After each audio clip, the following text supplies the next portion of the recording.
A day in my life as a dialysis patient. Panibagong araw, panibagong ganap naman ang mangyayari sa buhay natin. Alas 5 pa lang ng madaling araw ay nakaalis na pala ako ng bahay. Umagang kay ganda talaga ang buhay.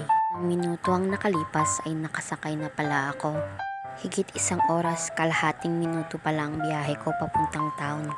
Nang makarating pala ako sa city, bumili muna ako ng pagkain ko. Pagkatapos ko palang bumili, naghintay muna ako ng jeep papuntang hospital. At eto, nakarating na pala ako sa hospital. Nung makarating pala ako, umakyat muna ako sa taas para magpalista ng pangalan. Nang matapos kong ilista yung pangalan ko, bumaba ulit ako para doon maghintay sa baba. Wala akong ginawa sa baba kundi umupo at maghintay na lamang sa oras. Higit 1 oras lang naman ako nag-antay bago kami pinakyat sa taas. Habang umaakyat ako, napapaisip ko na naman ang mga karayom. Napapaisip ko na sana ngayong araw hindi masakit. At eto na nga, nag-start na tayo.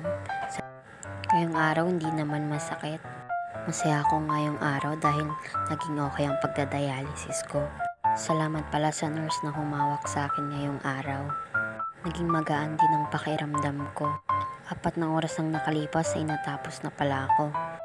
Uwi na sana ako kaso bigla akong tinawagan ng pinsan ko. Kakain daw kami sa labas kaya ayun, sumama na lang ako.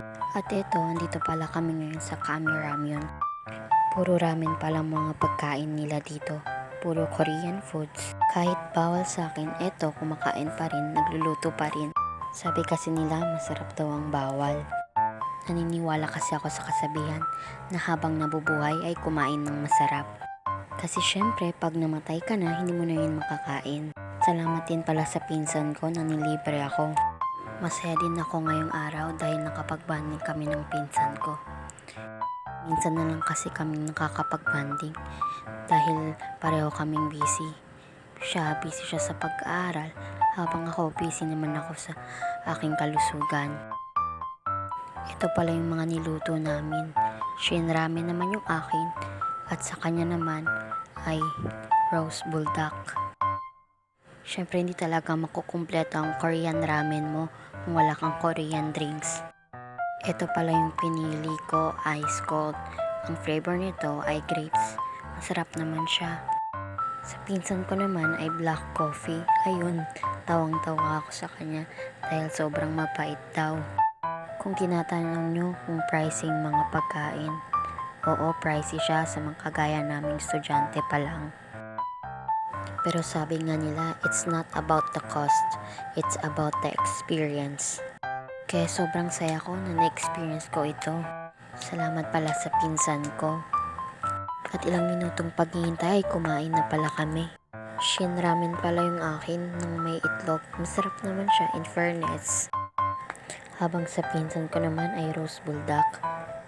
Masarap din naman ang sa kanya, pero sobrang anghang lang naman.